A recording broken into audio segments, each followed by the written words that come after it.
Après 3 mois de fouilles sur les chantiers, les archéologues ont déposé leurs bottes. Maintenant est venu le temps des recherches. Je vous emmène dans les laboratoires du service archéologique du département.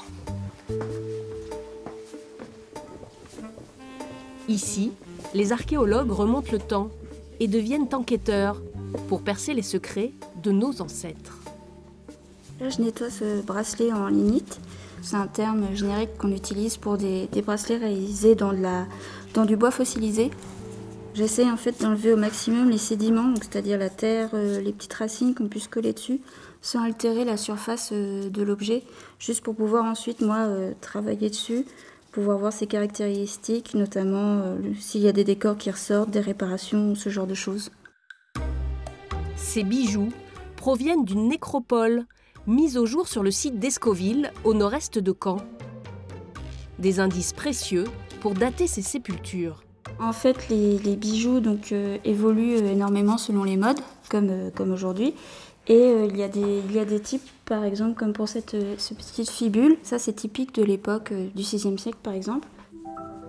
Tout comme ces broches, les céramiques trouvées dans ce cimetière datent du VIe siècle avant Jésus-Christ. Petit à petit, le puzzle prend forme et les archéologues en découvrent davantage sur ceux qui furent enterrés à Escoville il y a plus de 2500 ans. Là, vous avez ici 2 vases posés l'un sur l'autre qui étaient au pied d'un défunt dans une sépulture.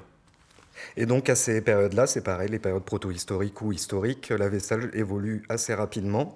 Donc on peut savoir par rapport à la forme, par rapport aux décors qui sont dessus, à quelle culture archéologique on a affaire. Et là ? Donc là, on est plutôt sur des Celtes.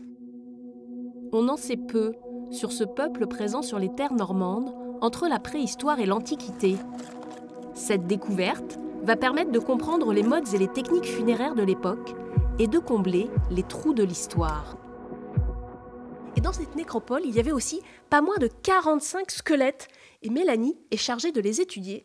Mais d'abord, il faut aller nettoyer les os.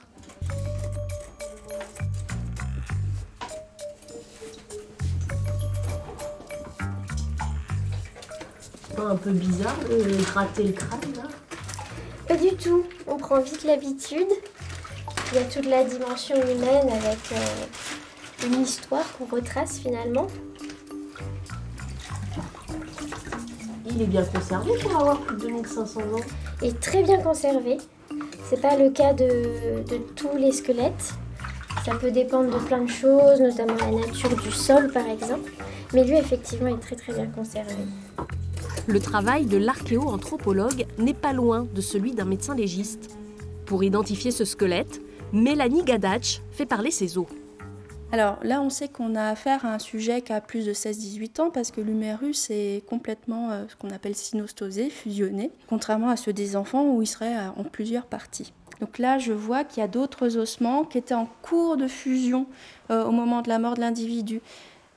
Ici, c'est donc les os de la hanche, l'os coxal. On a une partie, vous voyez, qui était en train de fusionner avec le reste de l'os. Donc ça aussi, c'est une indication qui permet de réduire vraiment l'estimation de l'âge entre 20 et 25 ans. L'étude du bassin permet d'affirmer qu'il s'agit d'un homme. Nous avons maintenant l'identité du mort et la date de son décès. Reste à savoir comment. La plupart du temps, on est incapable de donner la cause du décès parce que ce qu'on peut observer, c'est juste ce qui reste sur les ossements. Or, la mort, elle peut être provoquée par des maladies qui ne touchent pas les ossements, par exemple. Ce cold case est loin d'être résolu. Une fois ce squelette étudié, ces os vont être rangés dans cette boîte et stockés dans un entrepôt archéologique en attente de nouvelles méthodes d'investigation. Les bijoux céramiques, eux, feront l'objet certainement d'une exposition d'ici quelques années.